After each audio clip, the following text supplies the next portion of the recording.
This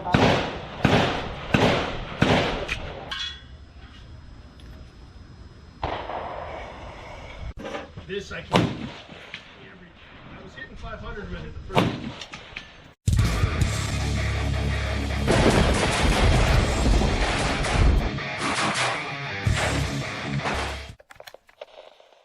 Well, welcome back. I hope you guys are having a great day. We have a lot to cover on the channel. Lots of good updates. I can't wait to tell you guys everything that's going on.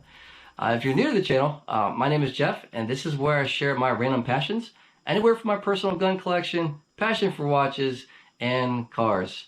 If you haven't seen my latest upload, I'm on the list for the 2021 C8 Corvette. I am beyond pumped. Cannot wait for delivery. If you want to see that, link in the description below. For those of you that have been following the channel, you know that we're currently in the process of selling my current home and buying a new one. We got an update. This house is already sold. It was not on the market at all. It sold right after the final pictures were taken. So I want to thank Blair Kennedy for all his help. His information is right here. Not just for all his help for selling the house, but making a new friend. He is a very genuine person, and people like that are hard to find. So yeah, this house is already sold. We'll be closing soon. And the new house is this close from being finished. So I want to thank all of you guys for sticking along in this channel. All your support, it really means a lot to both of us. My fiance, aka the boss. It has been a process. So you guys will see the new house on the channel hopefully very soon. And then of course, the C8 will come down the road. And moving forward, this review is going to be about the Mark 18 with the Law Tactical Folding Brace. Not stock, but brace. I say that because it's advertised as a Law Tactical Folding stock. But this gun is a pistol variant. So, I want to thank J&K Associates as always. They are absolutely amazing. I can't say it enough. If you've been following this channel, you know that I'm close friends with them. Everything I have on this channel, unless stated otherwise, I have purchased. There is no kickbacks, but they are just awesome, good, wholesome people that know their stuff. So by all means, check them out. They are now selling suppressors. That is awesome. All the paperwork can be filled out there. If that's something you're interested in and you're within the area, I highly advise you check them out. As far as all this craziness of what's in stock and what's not, you have to call them and find out. Moving forward with the review, we have a gentleman on my channel who requested an update on the Mark 18, and I'm going to try to pronounce his name correctly, so just bear with me for 1 second. I don't want to mess this up. Dai Tran, I think it might be. So if I did mess up your name, I apologize. But he wanted me to provide an update on the Mark 18 of what's been going on with it. And I said, no problem. So that is what we're going to do. Let's move forward with this review. We're going to look over the Mark 18 and we're going to head to the range in typical fashion. See how far we can stretch it out, maybe a couple 100 yards, and we'll go from there. 3,000 plus rounds later, and this has got to be one of my favorite builds. We're going to take a look at some of the updates that I've done to this build, and we're going to talk in specific about the Law Tactical Adaptor. If you'd like to skip all this and get directly to the range footage, I will provide a timestamp in the description below. First impressions, this is going to be an SBA3 tactical brace, with the exception of Palmetto State has their logo incorporated. And that is because this lure was purchased with the pistol brace as a pistol, so that is what it's registered as. The upper is a Daniel Defense Mark 18 upper, and this is going to be a Magpul K2 grip, and this is a velocity drop-in trigger flat base, right around 3 pounds. If you guys want to see a full review of this gun, I'll provide that in the description below as well.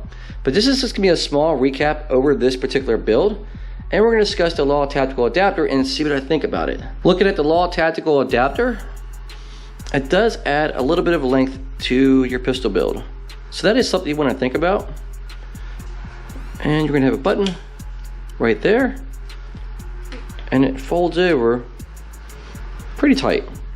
About as tight as you're going to get of a profile with the SBA3 tactical brace. Taking a closer look, they're giving you guidance to close your brace or your stock before firing this. I would take that advice. I would not attempt to manipulate this gun in any way, shape, or form to see if it would or would not fire with this brace open. Just my opinion, for what it's worth. It's also noteworthy that you cannot charge this firearm with this brace open. Obviously, your BCG is locked inside at this point, and it's got nowhere to go as it's trying to go back. Now, this could be used for many applications. In specific, maybe a bug out kit, if this is something you choose to use. Or home defense, and you can tuck it away nice and tight, or maybe a truck gun. The possibilities are endless.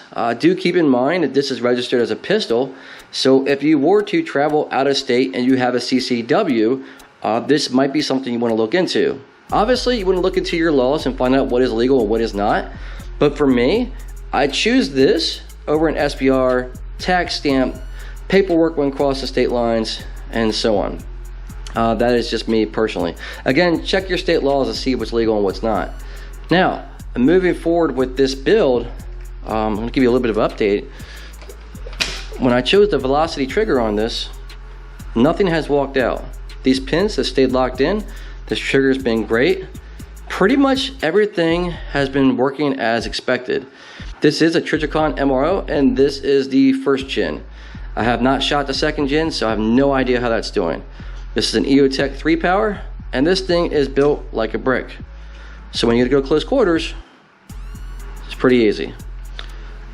Iron sights are CAC, Knight's Armament.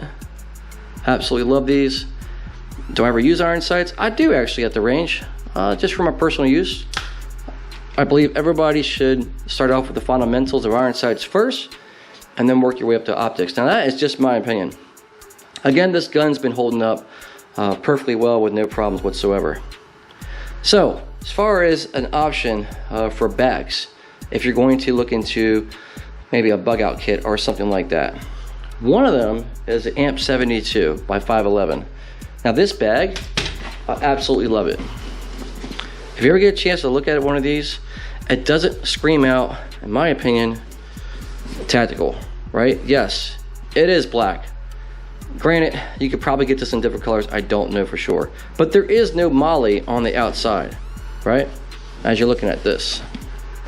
And the only place on this bag where it states 511, where somebody might know what that is in the back. But for a bug out bag, this is perfect. So let's take a look inside, and I'll show you the options of where the Mark 18 might fall. Looking inside, this is molly that is velcroed, and it is pinned in, as you can see right here.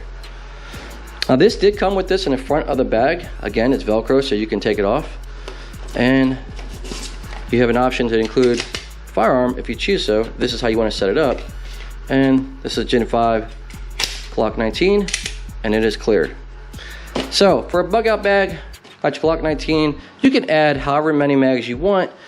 You've got endless amount of pouches you can incorporate your magazines for your AR platform, or however you want to choose to set this up. Now there is a section below this where the Mark 18 will fit right at home. This is the lower pouch, and if you can take a close look at this, this is padded very, very well. This actually has a nice little pouch on the bottom, which is specifically designed for the pistol. And as you can see, Mark 18 fits like a glove. Again, very thick padding. Fold it up, zip everything up, and call it a day. So if you want to use this for a bug out or transport this to the range, that's completely up to you. You got an awesome side handle. The possibilities are endless. I just want to show you this as an option.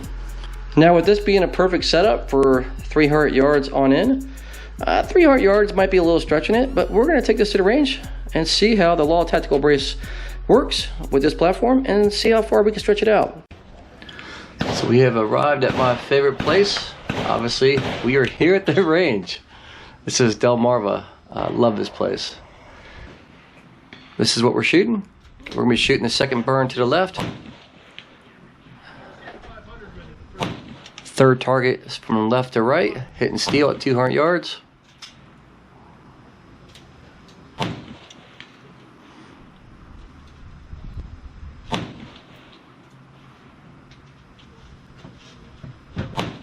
Hearing that ding is a beautiful sound.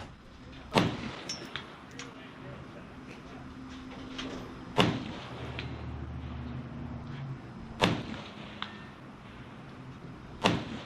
this is the fourth target to the right.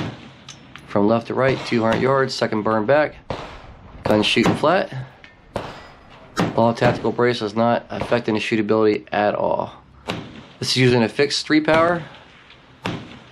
Using the Trigicon RMO. No complaints. Gun's shooting phenomenal.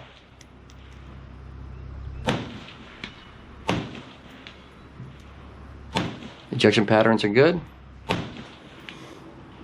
Can't go wrong with this Law Tactical. Good combination.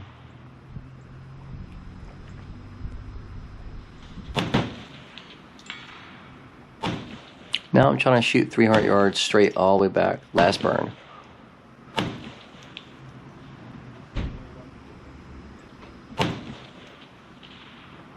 I'm getting adjusted.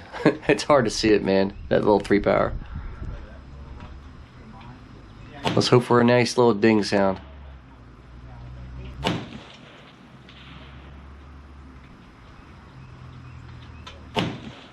Got it. So this concludes the review. I want to thank you guys for tagging along, checking out the channel and supporting me. If you like this content, like and subscribe, and I will see you guys at the next review.